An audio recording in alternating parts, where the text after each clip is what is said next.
더운 여름날이면 연못 주변에 몰려드는 생명체들이 있죠. 여러분의 달콤한 음료수 냄새를 참지 못하고 음료 안으로 뛰어들고 기어다니고 날아다니고 그리고 우리를 소름 끼치게 합니다. 이 생물들은 작기는 해도 치명적일 수 있으니 조심하세요. 2살짜리 꼬마 얘기를 하는 게 아닙니다. 그보다 훨씬 더 골치 아프죠.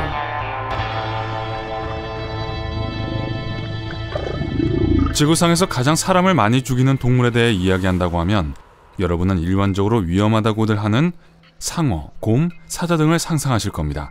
하지만 아닙니다. 이 작은 생물체는 손가락 하나로 꾹 눌러 죽일 수 있을 만큼 작습니다. 어떤 건지 짐작이 가나요? 네, 모기예요.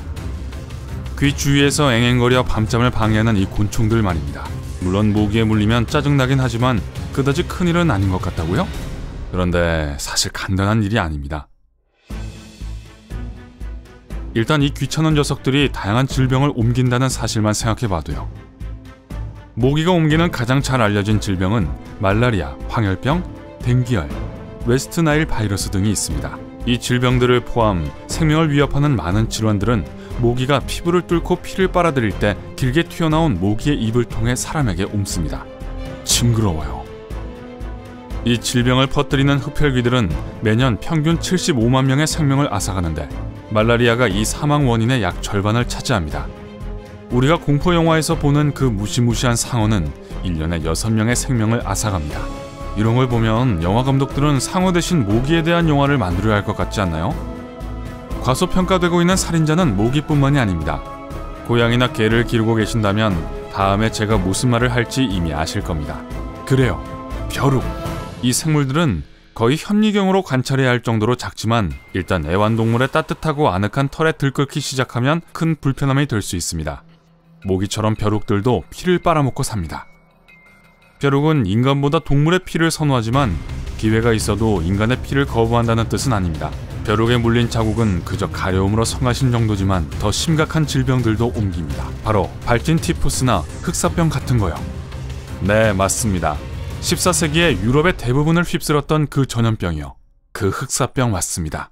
어쨌든 털복숭이 친구들의 진드기와 벼룩 예방을 게을리하지 마세요.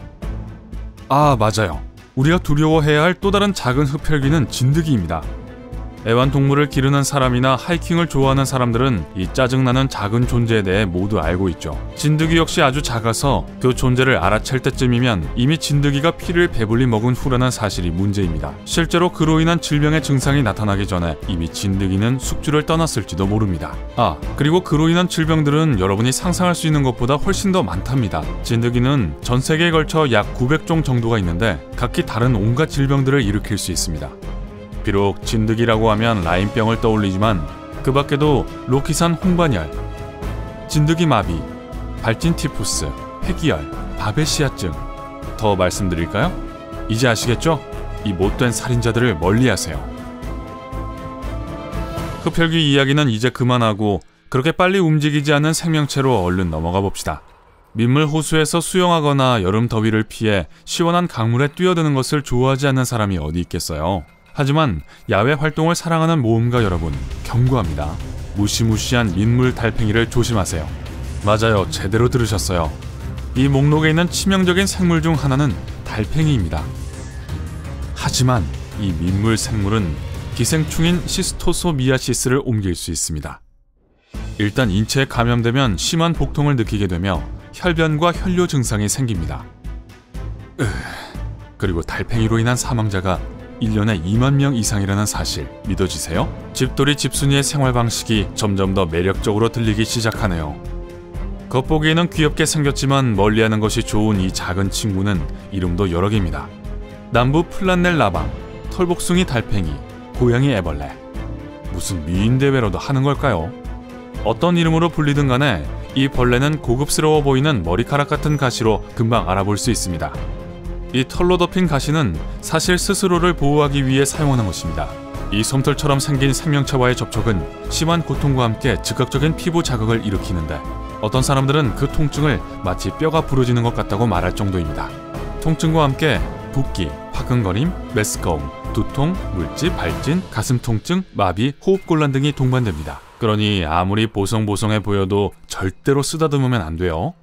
겉보기와 다른 또 하나의 곤충은 침노린재입니다. 키싱버그라고도 하는데 이름만 들으면 얼마나 무서운 곤충인지 알 수가 없습니다. 암살자 벌레라고도 알려져 있는데 아마도 더 착하게 들리는 이름을 선호할 거예요. 어쨌든 다시 흡혈곤충으로 돌아왔네요. 하지만 이 곤충에게 물리는 것이 가장 큰 위협은 아닙니다. 이 곤충의 심각한 알레르기 반응을 보이지만 않는다면요. 여기서 문제는 벌레의 배설물입니다. 그들의 배설물에 있는 치명적인 기생충들은 샤가스병을 일으킬 수 있습니다. 여러분이 분명히 궁금해할 것 같아서 여기 샤가스병의 매우 불쾌한 증상들을 알려드립니다. 근육통, 열, 그리고 심장과 소화기 기능 장애입니다. 정말 다시는 집 밖에 나가고 싶지 않네요. 혹시 집에서 지네를 발견한 적이 있나요? 이런, 이번엔 또 뭐죠? 어쩌다가 욕조에서 하나 발견하고 하수구로 떠내려 보낸 그 작은 것 말고요. 그런 종류는 인간에게 위험하다고는 생각하지 않죠. 물수는 있겠지만요. 하지만 더 큰 지네라면요?